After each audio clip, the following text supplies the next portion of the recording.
Okay, well, we've started, Esther. Welcome to the Gospel Conversations world. Thank you. We're looking forward to hearing you next year. I'm looking forward to meeting you and talking with you next year. As you know, Gospel Conversations is a inquiry-based podcast that really is looking at faith, but in a very holistic framework. And as such, we have a strong philosophical substrate. I would put, using the word philosophical in its more generic, more generic meaning of inquiry, reflection, asking the big questions, and probably something else which I'll mention, might mention later on. I've been reading Bonhoeffer a bit of late. I don't know if you have read much Bonhoeffer, but his famous letters. No, but read about him. Yeah, his letters from prison are famous, and famous because they're so radical and uncomfortable. And he started talking about a religionless Christianity and a religionless God. In other words, not quarantining God into a small little box called religion. That's to do with certain rituals of life like forgiveness and church, but actually the whole of life. And what I like about that idea of philosophy, it's not actually a religious domain. It is the most human domain. It's probably, and so we're very keen to welcome you, somebody who's made that domain your life, into our world. But so what I wanted to begin with was your story. And because I think your story is very important, because it does explain how this is not a profession for you. This is a vocation, and you did philosophy, to get your own mind in order, and probably still keep doing it. Yes, it's continually needed. So could you just really rehearse for us how you began, it began in your childhood, the questions you were asking yourself in a Christian family, and where that led you? Yeah. Well, I was born into a Bible-believing family and learned a lot of Bible, and found myself around age 13 with some questions that I felt must be sin. So I didn't tell anybody. But one was, how do I know that God exists? And the other was, how do I know there's a world outside my mind? And I know they also sounded crazy, which was another reason I didn't mention them to anyone. But it just seemed to me about both of those, even though somehow the idea that the Bible said that the Bible should be believed about God left me with a question about knowing. And then this image that I had also of somehow I had this idea that I was only certain of the ideas in my head. And precisely because of the ideas in my head, those ideas blocked me from proof that the world was actually there. So it just seemed to me that I had no proof, and those were like the most important things. So it took me a few years to make some headway on that, and the way I did was that my mother was working in a Christian bookstore and was an avid reader and brought home all the new books, and that included the work of Francis Schaeffer. And so in high school, I followed her red pencil underlining through The God Who Is There, which is no mean feat. And really where I realized that my questions were not sin, they were philosophical, and that responses to them had shaped whole cultural epochs across the disciplines. That fired my imagination for things interdisciplinary. That just seemed like it opened the world to me. And, you know, and so that I thought was a next step. But I didn't know you could study philosophy. And so I went off to college in chemistry, but it was the next year that I heard a student of this philosophy professor at a different college raving about what he was learning in philosophy class. And he and I talked for 3 hours. And after that, it took me 12 hours to make up my mind that I needed to change colleges, change majors, sight unseen, go study with this man. And it seemed to me like in that 10 hours that it was just evident that these were the most important questions. And even though I was sure I was not brilliant enough to do this, I was morally obligated to pursue these because they were the most important questions. So off I went, and I haven't looked back. So I was 20, I think I was 20, 19, maybe I was 19. That was a very sudden move to change colleges. You're not even moving within the same, and I presume that meant changing cities, did it? Oh, and states. I went to Flatland, Ohio, which as we were driving up there, I thought, my gosh, what have I done? This looks terrible. So it was quite something. And then I didn't study with that man until the spring. And then I took every course he taught, and then he made me his grader and built me a desk in his office, and I graded all his essays, including my own. So that was my start. His name was Jim Greer, or James Montgomery Greer. He's passed to glory, but you know, as many today are. He has a website. You can listen to his sermons. So anyway, Jim Greer. So he was worth going to listen to. Oh my goodness, he was unbelievable, and he had this high moral sense. And I got all my undergraduate philosophy from him, and he had studied at Westminster Seminary, and so I was getting it all in a reformational perspective. And that actually proved to resonate pretty deeply with my own past, because my church in Philadelphia had been connected with the English Calvinists. So I learned Spurgeon's catechism, and, you know, just from my mother and things like that. So once I got straight on how to kind of make the transition from dispensationalism to Reformation, a reformational approach, I felt the resonance between those two, and it seemed just fine to me. So then that led me on to pursue philosophy. When I got done at Cedarville, I felt like, well, I have a self-doubt has reigned in my life. So I had pretty little sense that I might be called to something, but I thought if I was called to anything, it was to help people who hadn't ever gotten their feet wet in philosophy to do so, because I felt like philosophy revitalized my faith. For a while, I said, you know, I knew what the answers were, but I hadn't known what the questions were. You know, it really helped to find out. And I have to say, you know, the older I get, the more excited I get about the profound philosophical riches of the Christian belief. So now in this point of my life, I feel like my philosophizing and my love of God have just melded. That's wonderful. There's two things you've said I'd just like to draw attention to. You use the word interdisciplinary in passing. I think that's quite important, because I think your interest in philosophy was not some kind of deep dive specialization into, say, analytic philosophy.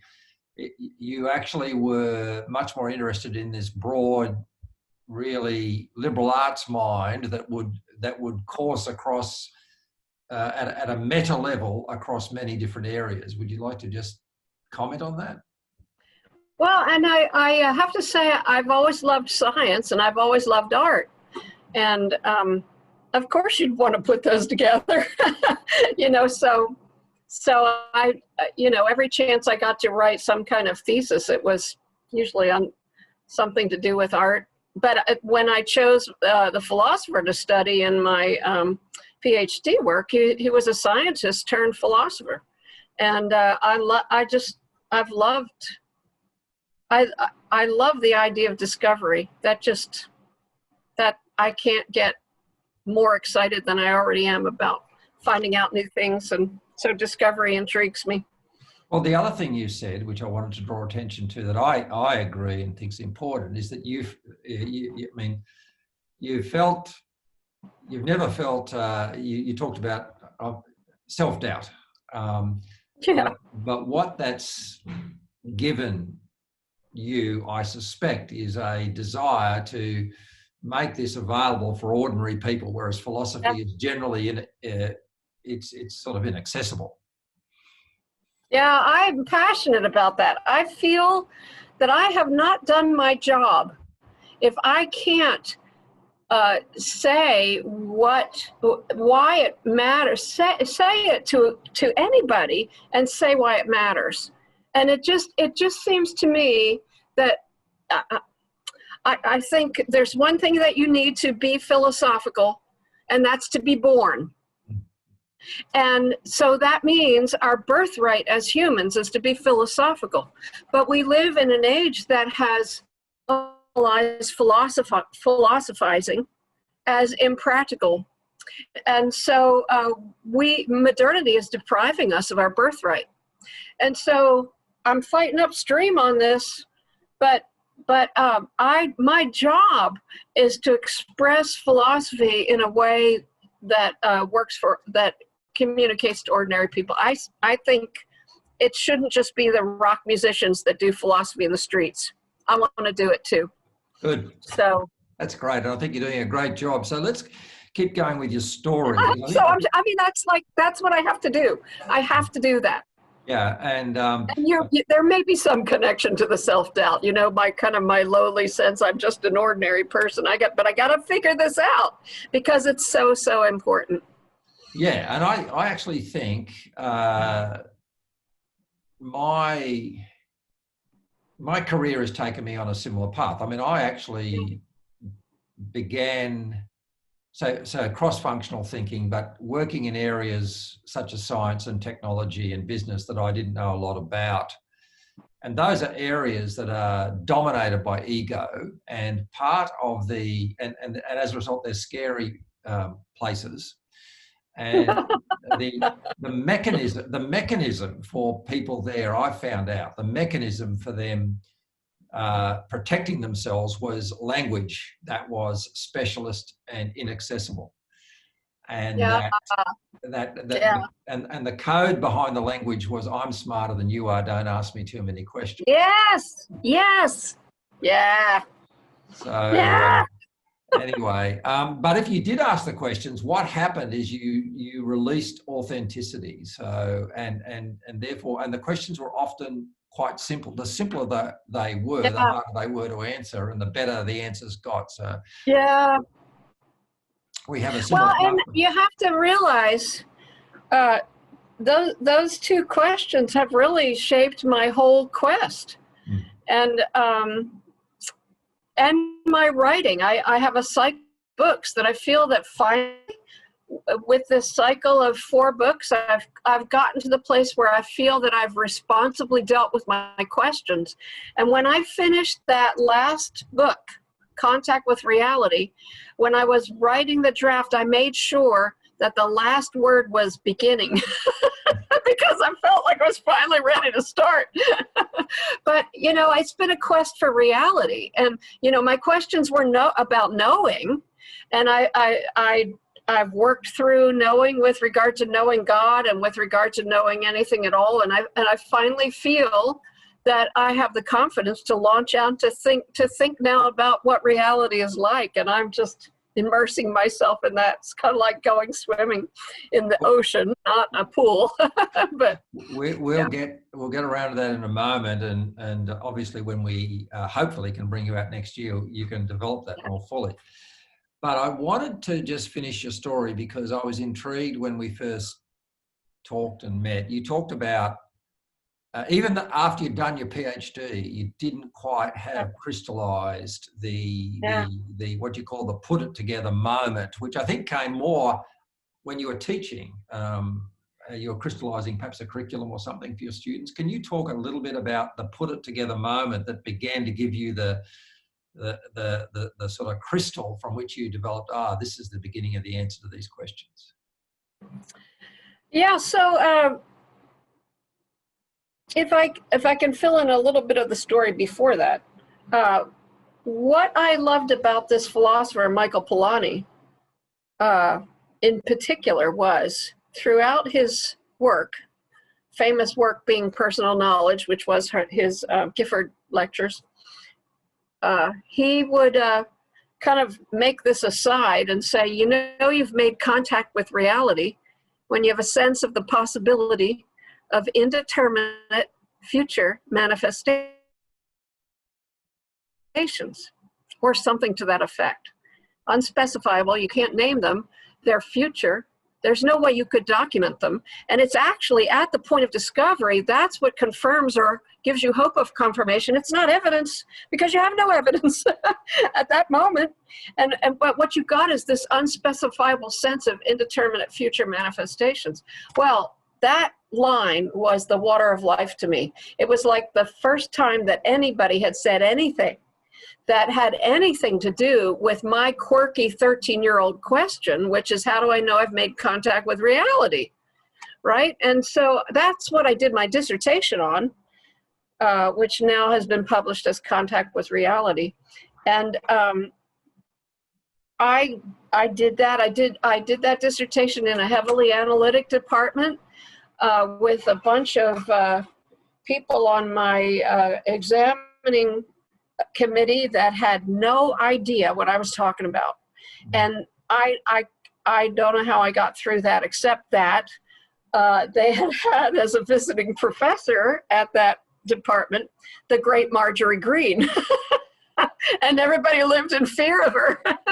So I think that might have had something to do with it. But you explain who, just a quick aside for people. First of all, a quick who Michael Polanyi was, and then a quick who Marjorie Green was. Okay, Michael Polanyi was a Hungarian scientist at the beginning of the 20th century, brilliant, in conversation with Einstein and other greats, and a physical chemist, the kind of scientist who over the years, universities would like give him a lab and set him up, and people would come from all over the world to apprentice with him. And multiple Nobel Prize winners came out of his lab, which is rare. But he always had greater questions, partly because he was a Jew in Europe in the early 20th century, but about how science works, but just wider interdisciplinary philosophical questions. And in particular, what he wanted to say was, you can't be objectivist. First of all, it's going to destroy Europe. But second of all, if knowledge happens and discovery happens the way objectivism says, no scientific discovery could ever happen. But it does. So fix your epistemology. So then Personal Knowledge was his proposals, his fresh and innovative proposals about how we know. Now, Marjorie Green was the philosopher that Polanyi never was.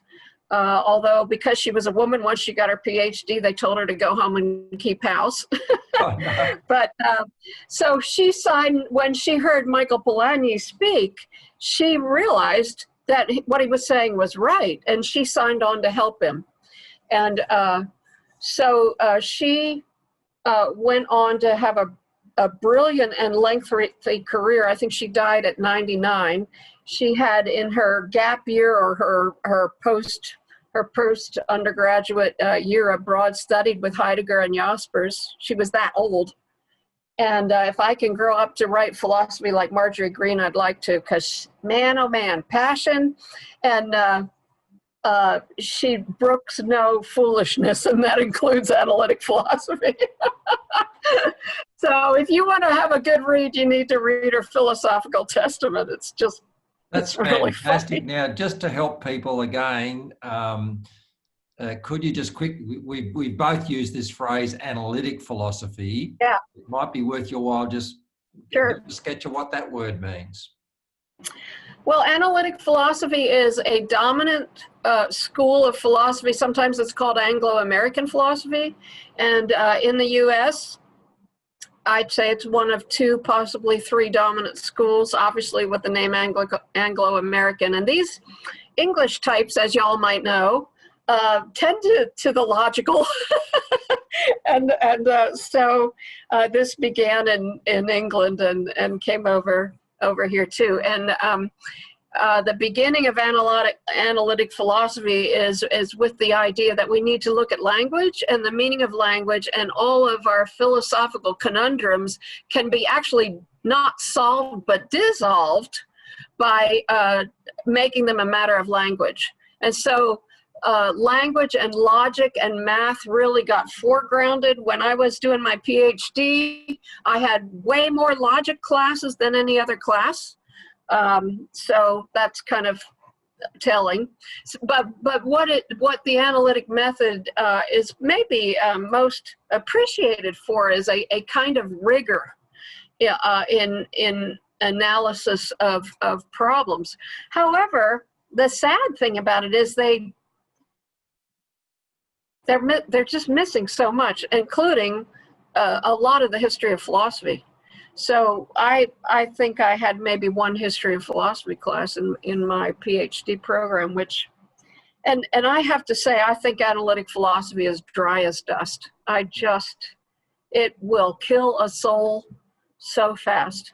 And I would agree, Tony, with what you said earlier, that I would think that it kind of is imbued with the kind of the anal egotistical, I would also add the word ascetic, I don't know if you know that word, rejection of the humility that invites communion with reality. It's very high on epistemology and very low on metaphysics. It's very anti-metaphysical, which is why it never occurred to me that it would even be philosophically legitimate to do metaphysics.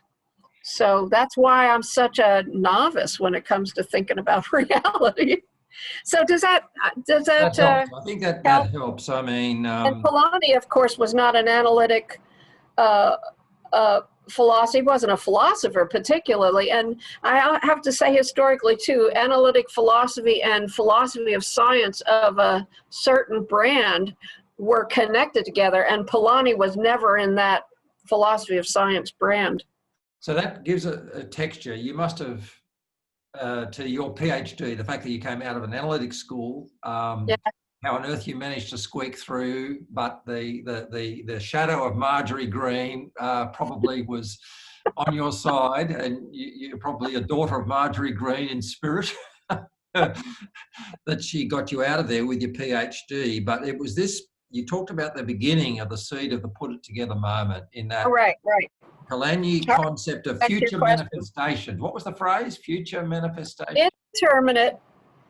Indeterminate future manifestations. Now, he says it lots of different ways, but I took that phrase and called it the IFM effect because I love acronyms.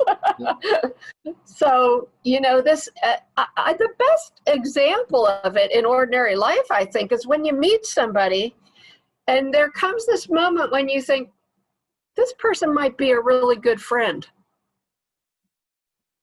So you have this sense of future possibilities. Another one would be that you might want to move to a certain city and people say because of all the things that you could do there. So that's a sense of future possibilities. And that kind of testifies to the three-dimensionality or reality of something, which for Polanyi, I mean, nobody else talks like him, but he just presumed this. You can't even tell where he got it. He just always said it, that if you hit a real idea, a real natural law, it will turn up again and again and again. It will surprise you. But the point is that at the moment of discovery, all you have is an unspecifiable sense of it. It's indeterminate. And so you can't prove it. You can't prove it at the point that you discover it. Yeah, and when you say to yourself, I think this person's going to be a good friend, you can't prove that. That's right. And if you were asked to prove it, then you couldn't prove it and they would never become your friend. They probably would walk away from you.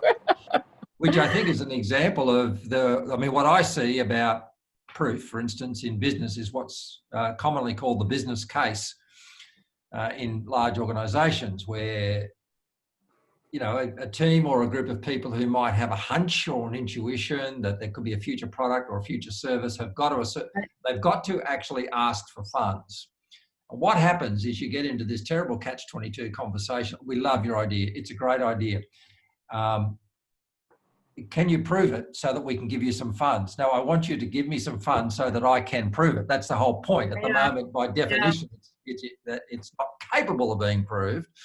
Yeah. And so as a result, in what happens in business is either you don't get funds or the group perjure themselves. They pretend everything is more precise than it is. And that's the culture of the business case, which is, something I would invite you to train your blitzkrieg mind on and blow out of the water, because I think a lot of people in business would give you a big hug because they all suspect it's wrong, but they don't know why. Yeah. Back to your question, I'll answer it. When I got done my PhD dissertation, I was losing my brain to mothering at that point. I was pregnant with the second of 3 children, and so my brain was turning to mush. But when I got to think, I would think, if somebody came and wanted to have a conversation with me about epistemology, that means the philosophy of knowing, I would run the other direction because I have no idea. And I remember that in those days of mothering, if I had a chance to pick up Polanyi's personal knowledge and read it again, or I also had been influenced by theologian John Frame, his work, and I would pick those 2 guys up and I'd read them and I'd say, is this true? And I had no sense that it was true. But I did feel about both of them that they were responsible. They were responsible responses to my questions. And so I thought, well, my lingo, I tend to be a little childlike and colorful, but I'd say, well, I'll hook my dinghy to their cruise ship and navigate the harbor. and so that's what I would, I'd say, okay, so he's doing some responsible work. He's doing some responsible work. And I'll just kind of maybe hang on to them and follow through. And so then there came this time when I, for the first time, got to teach something like what I thought. And in a religious community where women are meant to be seen and not heard. That came when I was, pushing 50. And in any case, I had my students read both of those guys. And then I watched them say, oh. And then at the end of the semester, they said, could you write this in a book? In which I said, oh, no, I couldn't possibly do that. But I did. In a month, I was in contact with an editor who actually invited me to express what I'd really like to write, and then coached me through to Longing to Know, which was the book that kind of first put things together. Longing to Know is a book for people considering Christianity who have questions about how knowing works. And I think obviously all we can do here is put our toe in the water, but putting a toe in the water, there's a story I read in, I'm working my way through your writing, you'll be pleased to know. Thank you. And in A Little Manual for Knowing, I think the story that probably crystallizes it for me is your story about the Star Trek and the Horta. Would I be right in saying that was getting close to the kernel of what knowledge is? It's about love and it's personal. Something like that. I mean, in Loving to Know, which is my next book after Longing to Know, I take Michael Polanyi's idea of knowing and I adopt it and adapt it or augment it to a thesis that knowing, the knower yet to be known relationship should paradigmatically be seen as an interpersoned relationship. So it's like you want to invite reality to come as if it were a person. So the knowing effort is almost like a wedding ceremony, that you promise to love, honor, and obey that which you do not yet know, to make it so that reality feels safe, self-disclosing to you. And so I've gone way interpersonal on that, but I will always have the Polanyian component in that too. So the Horta, obviously, that's not a rock, Jim. It's a mother. You might just quickly tell everybody who hasn't seen the show what that story is. I think otherwise, can you quickly? Please go ahead. Can you quickly tell us? Oh, you want me? Yeah. Oh, it's one of the early Star Trek episodes with William Shatner and whoever played the irascible Leonard McCoy, Bones McCoy, the doctor. And they're on this planet and there's this huge rock that's killing people somehow. It's called the Horta. And then Bones must do some kind of, not Vulcan, maybe it's a Vulcan mind meld. I mean, maybe Leonard Nimoy does it, but in any case, they find out that it's pregnant. So that just changes everything. And that's a great idea about you called it the putting together moment. I call it the oh, I see it moment, when you have an aha moment and your whole, what you've been puzzling over kind of reconfigures into a fresh integrative pattern. So that was, and there's an aha there, but it was also an interpersonal, so that you realize that this reality that is puzzling you and hurting you is actually a wounded mother, or a mother whose babies are being wounded. That really changes. That story resonates deeply with me. I mean, I had a Horta moment, which is, I've found it difficult to put into words. I've tried once before at Gospel Conversations and people like it. But I think your structure would help me articulate it better. And it was my moment on the treadmill in my gymnasium. I began lots of mornings on the treadmill, and I combined that with prayer and meditation. And this was about 3 or 4 years ago. And I was essentially asking, again, my version of these questions: how can I know you? How can I know you in a way that's more seamless, less theoretical, connect my knowledge of you with me and my world, and in a sense make you, God, more tangible. I didn't use those words, and it was one of those moments in life where there's a shaft of light and it comes from nowhere and suddenly it's there. This would be very Polanyi type knowledge, because I identify these moments because I can't see any trajectory in my mind. They seem to just come into my mind from nowhere, and then they're there. And it's a seed that stays there, and I have to then do the work on it. And the seed it was a double whammy in an instant. The seed was, think of the origin of the universe as a birth, not as physics. Nada. not as physics.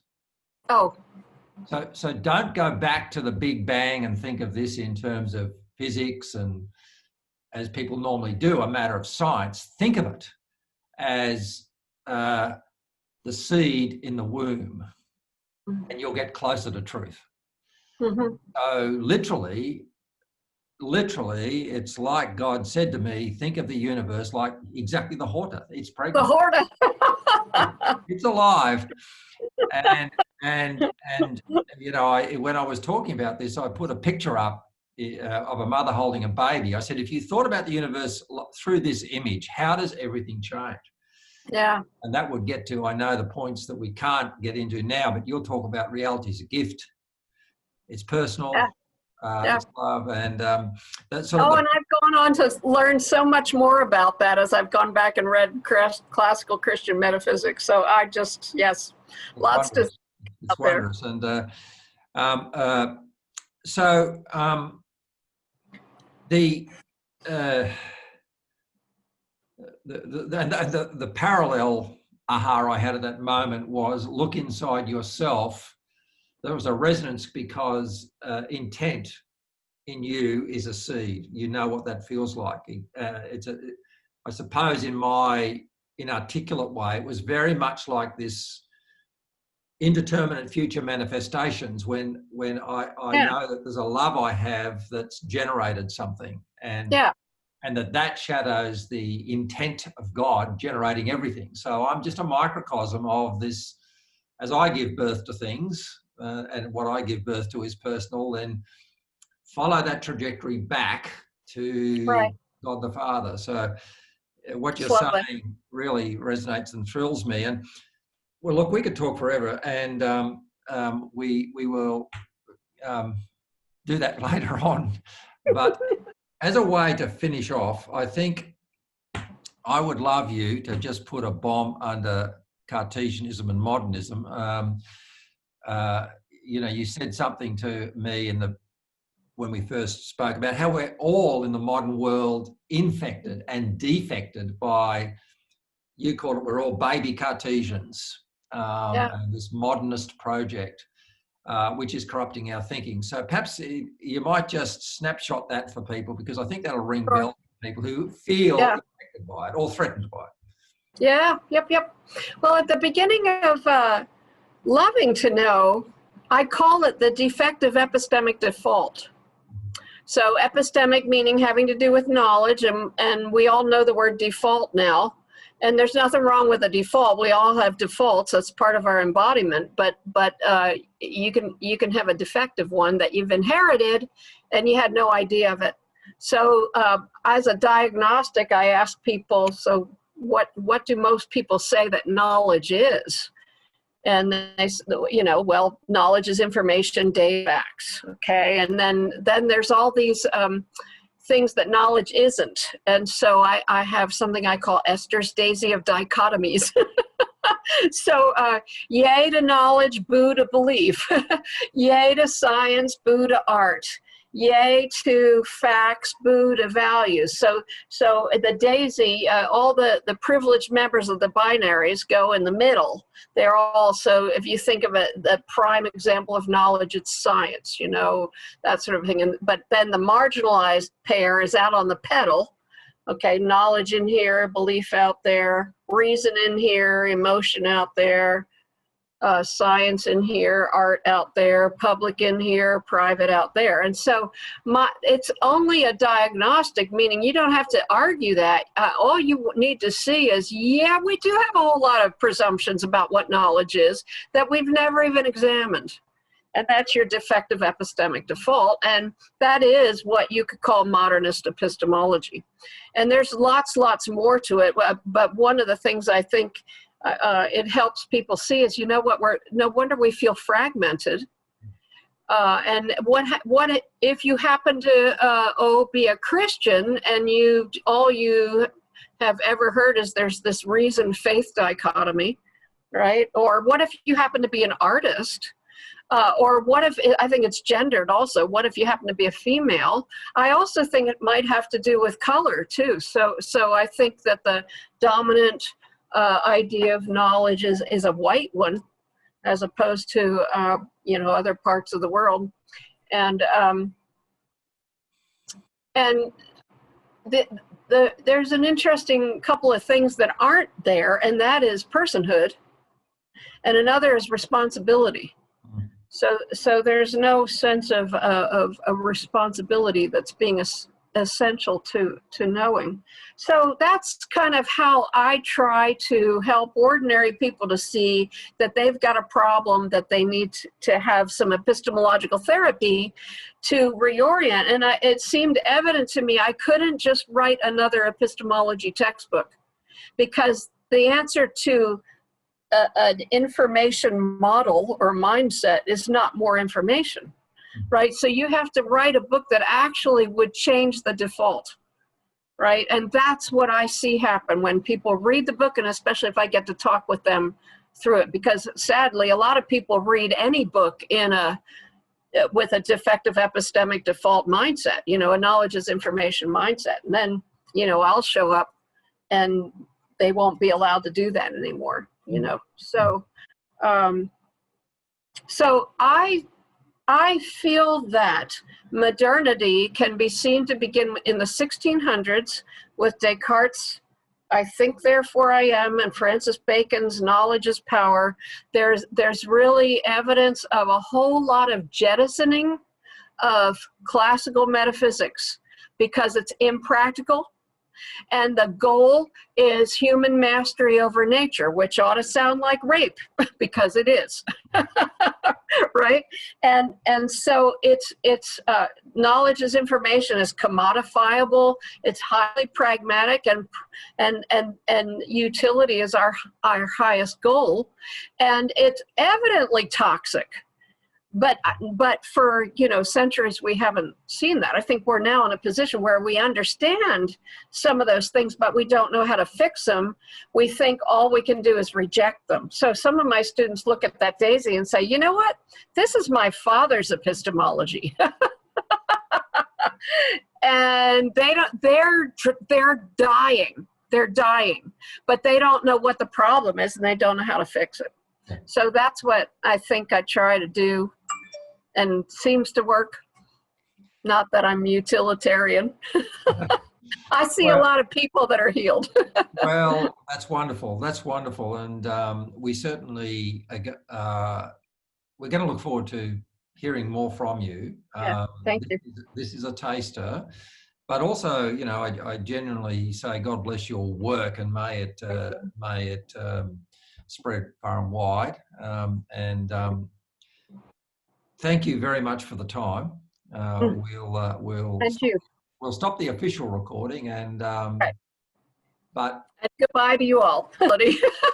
In an intimate sort of a happy play-like sort of way, and people need to be restored to that. So, maybe we've got a defective epistemic default, but as I say in the books, there's a deeper default, thinking back to what Lewis says about Aslan, and the deep magic from before the dawn of time. There's a deeper epistemic default called humanness, and we need to be restored to that. But to be restored to that, you gotta address some stupidities. Yeah, I love your sense that restoration is to a childhood. Yeah. And we're restored to ourselves. Yep. Cool. Okay, well, lovely to talk, Esther. Okay, you too, me too, with you. Okay.